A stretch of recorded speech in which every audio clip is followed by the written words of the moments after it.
दोस्तों आज जो स्टॉक की चर्चा मैं आपके सामने करने वाला हूँ उस स्टॉक का नाम आपको आपकी स्क्रीन दिख रहा होगा। स्टॉक का नाम है एस्ट्रल लिमिटेड। आप देखिए पिछले 5 दिनों में 6% से भी ज़्यादा बल्कि आप 6.25% की आपको यहाँ पे गिरावट देखने को मिल रही है। इसके साथ साथ एस्ट्रल लिमिटेड में अगर आप देखोगे एक साल में इसने निवेशकों का मोर देन 48% का जो आप कह सकते हैं कैपिटल है उसे स्वाहा कर दिया है। आप अगर बात करें मेरी एस्ट्रल में मैंने 2 महीने पहले वीडियो बनाया था और उससे पहले भी लगातार मैंने वीडियोज़ में कहा था कि देखिए एस्ट्रल पाइप फिटिंग इन तमाम चीज़ों में मुझे सबसे शानदार स्टॉक लगता है। और बिटवीन 1500 इवन एक समय 1300 था, मैं थोड़ी पहले समय की बात कर रहा हूँ, वहाँ से इवन 1800 तक भी मैंने कहा था it's a good stock to accumulate. वहाँ से स्टॉक 2000, जी हाँ 2000 को तोड़ करके ऊपर जाता है। और उससे मैंने एक बार वीडियो बनाया था, एक बार लाइव में भी शायद कहा था कि एस्ट्रल में अब ये थोड़ा सा महंगा होता चला जा रहा है। अब यहाँ से कोई फ्रेश नहीं लीजिएगा, बल्कि मैंने कहा था एक बार पार्शियल बुकिंग तो पार्शियल प्रॉफिट बुक तो आपको कर ही लेना चाहिए। और अगर आप सिर्फ शॉर्ट टू मीडियम टर्म के लिए आए थे तो बिल्कुल पूरा का पूरा प्रॉफिट बुक करके भी जा सकते हैं। और फिर क्या होता है, फिर हर तरह से नेगेटिव चीज़ें होती हैं। हर तरफ से नेगेटिव चीज़ें कैसे? सबसे पहला, जिस सेक्टर का ये स्टॉक है वहाँ के रॉ मटेरियल वॉलेटिलिटी शुरू हो गई, ये नेगेटिव फैक्टर आया। इसके साथ साथ आप ओवर वैल्यूड हो गए थे, आप बहुत महंगे हो गए थे, ठीक है, जिस कारण कोई बिग गिरावट आता थी तो आप वनरेबल बहुत थे। इसके साथ साथ जो सेकंड पॉइंट मैंने बताया कि आप वैल्यूएशन के कारण बहुत ज़्यादा वनरेबिलिटी में आ गए थे, हुआ वही निफ्टी में बहुत भयंकर किस्म से क्रैश आने शुरू हो गए, तो ये एक और नेगेटिव फैक्टर पड़ा आपका। इसके साथ साथ last but not the least, जिसकी चर्चा लोग कम करते हैं और मुझे ऐसा लगता है तो समझना नहीं चाहते हैं, ये स्टॉक ना जिस सेक्टर को बिलोंग करता है ओवरऑल आप देखेंगे इंफ्रा जब तक पुश नहीं आएगा इन्हें फ़ायदा नहीं होगा। लेकिन क्या हुआ भाई साहब, मॉनसून बहुत लंबा बहुत बिखरा हुआ आया तो जितना कंस्ट्रक्शन होता वो नहीं हुआ। रही सही कसर महाराष्ट्र में इलेक्शन, सेंट्रल इलेक्शन, हरियाणा में इलेक्शन, इन तमाम चीज़ों ने जो काम होने चाहिए था, जो टेंडर आना चाहिए था, वो बंद ही कर दिया। ये तमाम चीज़ें मिल करके क्या आई आपके सामने आती हैं एक साल का आप देखेंगे तो ऊपरी स्तरों से मोर देन 40%, 48.70, ऑलमोस्ट 50% की गिरावट, ठीक है। और हाई कितना लगाया इसने आप देखेंगे 2400, यानी ऑलमोस्ट 2400 रुपीज़ का दोस्तों। तो देखिए इस वीडियो में मैं चर्चा ये करने वाला हूँ कि गिरावट के कारण क्या थे, क्या जो गिरावट है अब वो ख़त्म होती दिखाई दे रही है, फ्यूचर को लेके क्या प्रोस्पेक्टस है। और मुझे ऐसा लगता है अगर आप एस्ट्रल में निवेशित या निवेश की सोच रहे हैं, एक बहुत ही इंफॉर्मेटिव वीडियो ये आपकी होने वाली है, क्योंकि बहुत सारे डेटा और मैं कहूँगा बहुत अपडेटेड डेटा हमको यहाँ मिल गया। क्योंकि देखिए डेटा ठीक है, अपडेटेड डेटा मिलने में बहुत मेहनत लगती है, ओके। तो इसी के ऊपर आज हम चर्चा करने वाले हैं दोस्तों। लेकिन आगे बढ़ने से पहले आपकी स्क्रीन दिख रहा होगा गाइस, मात्र 12.8% ऐसे व्यूअर हैं जो हमारा वीडियो देख रहे हैं और चैनल को सब्सक्राइब कर रखे हैं, आपका बहुत बहुत धन्यवाद। 87.2 ऐसे हैं जो वीडियो देख रहे हैं बट चैनल को सब्सक्राइब नहीं कर रखे हैं, आपका धन्यवाद कि आप वीडियो देखते हैं बट प्लीज़ चैनल को ज़रूर सब्सक्राइब किया कीजिए। आपका ये छोटा सा कदम बहुत मोटिवेशन देता है, चैनल की ग्रोथ होती है दोस्तों। और अगर किसी अन्य स्टॉक में चर्चा कराना हो तो ये भी ज़रूर बताइएगा दोस्तों, ओके। नाउ अब चलते हैं आगे। देखिए करेंटली आप देखोगे, आप पाओगे आप 52 वीक लो में हो। आप यहाँ ज़रा देखिए 1 मिनट, आप यहाँ पे 52 वीक लो में ट्रेड कर रहे हो, ठीक है। 1232 इसका 50 वीक लो है, ये 1238 में है। और अभी भी आप स्टॉक की पी क्या है 63.7, इंडस्ट्री की पी से आप बहुत महंगे हो। Price to book value almost 10 times है, 9 पॉइंट समथिंग टाइम्स है। यानी ये तब है जब आप 50% टूट चुके हो, तब आप इस लेवल में ट्रेड कर रहे हो, ठीक है। आरओसी आरओई आपकी ठीक है, नो डाउट ख़राब तो नहीं है बिल्कुल भी, ठीक है। और मैं इसीलिए आपसे कह रहा था कि ये जो स्टॉक है ये बहुत ज़्यादा ओवरली वैल्यूड हो चुका था। और इस गिरावट के साथ जब बाजार में कोई बहुत भयानक गिरावट होती है ना, वो स्टॉक जो वैल्यूएशन वाइज बहुत ऊपर हो जाते हैं उनमें ज़्यादा गिरावट होती है। और आप इसका जब क्वार्टरली थर्ड नंबर देखेंगे, आप अगर वैल्यूएशन बहुत अच्छा चल रहा है और आपने average to slightly negative number दे दिए तो फिर प्रॉब्लम हो सकती है। उसी प्राइस गिरावट हो सकती है जो आपको यहाँ देखने को मिल रहा है। एक और चीज़ मैं आपको बता दूँ यहाँ पे कि जो आप कह सकते हैं जो पाइपिंग इंडस्ट्री है वो कभी आपको डर्ट चीप तो नहीं मिलेगी, थोड़ा सा महंगे वैल्यूएशन में आपको मिलेगा, लेकिन हाँ इतना भी महंगा वैल्यूएशन नहीं होगा। अब बात कर लेते हैं किसी अन्य चीज़ों में। देखिए डेट टू इक्विटी ना के बराबर है, तो कैश की तो यहाँ प्रॉब्लम है ही नहीं। आप देखें कंपनी मैन्युफैक्चर करती है, आप कह सकते हैं pro India plumbing drainage system को भारत में, और ये एडेसिव बिजनेस में भी आप कह सकते हैं फोरे कर रही है कुछ सालों से, ठीक है। यानी पिडिलाइट को डायरेक्ट टक्कर देने की यहाँ बात हो रही है। ये बहुत ही अपडेटेड यहाँ पे आप कह सकते हैं डेटा है, तो मुझे लगा यहाँ चर्चा करनी चाहिए, क्योंकि देखिए ये 1 महीने पहले ही अपडेट हुआ, 1 हफ्ता पहले, तो ये बहुत सारी चीज़ें यहाँ पे पॉजिटिव रहेंगी। तो देखिए सबसे पहला आज भी प्लम्बिंग बिजनेस को देखेंगे तो ये 72% कमा के देता है 9 मंथ ऑफ फाइनेंशियल 25 में देखेंगे, जो पहले 77% था फाइनेंशियल 22 में।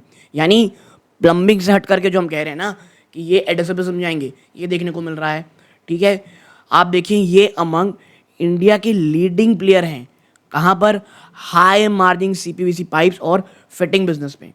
ये सेगमेंट का रेवेन्यू 23% से बढ़ा है फाइनेंशियल 22-24 में, और 47% ग्रोथ आपको सेल वॉल्यूम में, जो पार्शियली ऑफसेट हो गए थे 16% average sales realisation decline followed by raw material price में डिक्लाइन, ठीक है।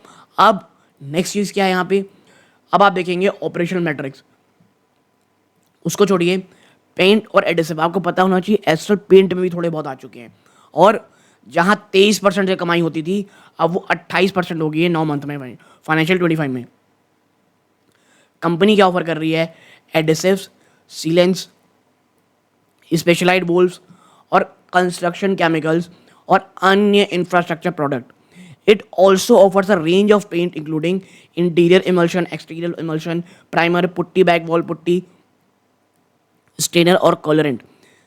ये आते हैं एस्ट्रल पेंट के ब्रांड के अंदर, यानी company emulsion, external emulsion, primer, putty, bag सब देती है। देखिए अब सबको एक ही समझ में आ रहा है, अगर आप एक ब्रांड बनाने में मेहनत कर रहे हो यार, तो कहीं ना कहीं उस ब्रांड का इस्तेमाल करके आप अन्य चीज़ों में फॉरी हो सकते हैं। भले ही थोड़ा समय लगेगा, बट इन द फ्यूचर जहां भारत अभी खड़ा हुआ है, क्योंकि जिस प्रकार की इंफ्रास्ट्रक्चर चीज़ें चल रही हैं, तमाम चल रही हैं, पेंट एक ऐसा चीज़ें हैं, एडेसिव एक ऐसी चीज़ें हैं जो बहुत ज़्यादा, क्योंकि देखिए हमारे यहाँ हर 2 साल 3 साल में आदमी पेंट कराता ही कराता है, तो ये चीज़ें हैं।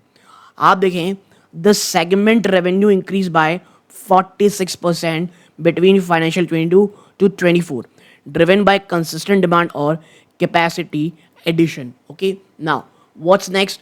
आप यहाँ देखेंगे जियोग्राफिकल स्प्लिट, तो अभी भी जो एस्ट्रल है वो एक डोमेस्टिक कंपनी है, 92% इसका अभी भी उससे आता है, ठीक है। एक्सपोर्ट से 8% आता है। डिस्ट्रीब्यूशन नेटवर्क मैं पॉज कर दूंगा, आप देख सकते हैं, ठीक है। आप देखिए एस्ट्रल पेंट इन्होंने कहाँ कहाँ किया है, गुजरात, कर्नाटक, महाराष्ट्र, और इनका प्लान क्या है राजस्थान में आने, यानी वो स्टेट्स जहाँ पर इंफ्रा एक अलग ही लेवल पे चल रहा है। भाई साहब गुजरात तो बोल रहा है 2036 का ओलंपिक हिसाब से काम करेंगे, महाराष्ट्र तो अलग ही लेवल पे काम चल रही हैं, और राजस्थान भी आप देखेंगे चलेंगे। कर्नाटक स्टेट में आप देखोगे तो वहाँ इंफ्रा बूम अलग ही लेवल पे चल रहे हैं, स्पेसिफिकली इन बेंगलुरु, ठीक है। अगर बात करें आप न्यू प्रोडक्ट्स की, ओके, नए प्रोडक्ट की बात करेंगे, तो कंपनी ने एक लॉन्च किया नया प्रोडक्ट जीरो पीवीसी। ये ट्रायल प्रोडक्शन इसका ढोलका प्लांट गुजरात में स्टार्ट हो चुका है, और एक और इट प्लान टू इंट्रोड्यूस एक रेंज पीटीएमटी प्लास्टिक टेप्स, ठीक है। इस साथ आप देखें मैन्युफैक्चरिंग कैपेबिलिटीज़ कंपनी के पास बहुत अच्छी हैं, और इसके साथ साथ कंपनी का जो एक्सपेंशन प्लान अगर आप देखेंगे तो कंपनी 2 नए मैन्युफैक्चरिंग प्लांट की बात कर रही है, एक हैदराबाद में और दूसरा कानपुर में दोस्तों, टू प्रोड्यूस पाइप और वाटर टैंक्स। एस्ट्रल के वाटर टैंक्स बहुत अच्छे लगे, मैं आपको बताता हूँ, मैंने खुद अभी बहुत सारी वाटर टैंक्स मंगाई हैं, उसमें एस्ट्रल के वाटर टैंक्स बहुत अच्छे लगे मेरे को, ठीक है।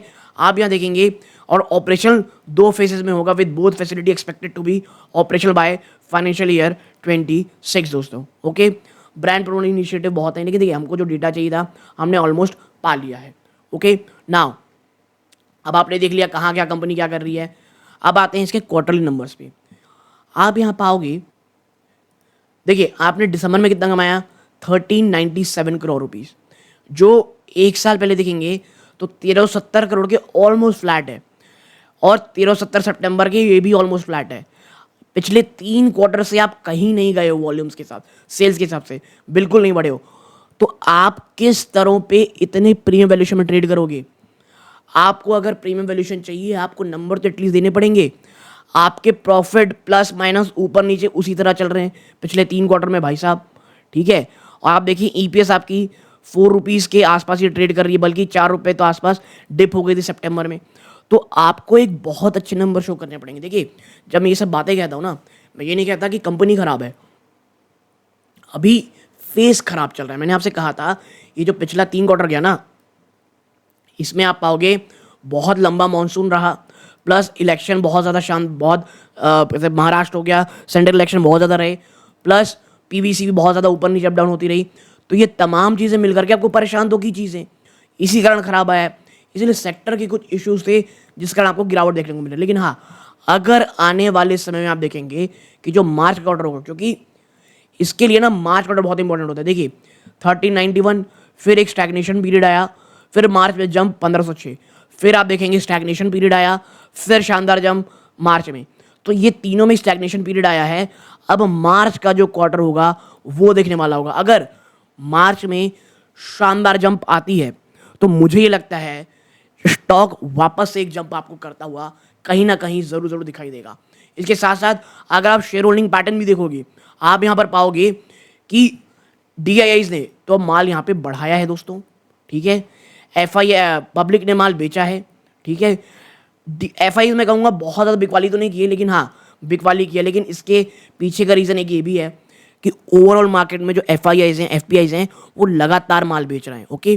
तो बात सिर्फ इसकी नहीं है, जब ओवरऑल भारत से ही माल निकाला जा रहा है भाई साहब, मैं जो कैपिटल गेन टैक्स अगर मैं 20% दूंगा और आप इस प्रकार के रिटर्न दोगे मेरे को, और मैं एफ आई हूँ, मैं क्यों आपके यहाँ जाऊँगा, ठीक है, लॉन्ग टर्म कैपिटल गेन में।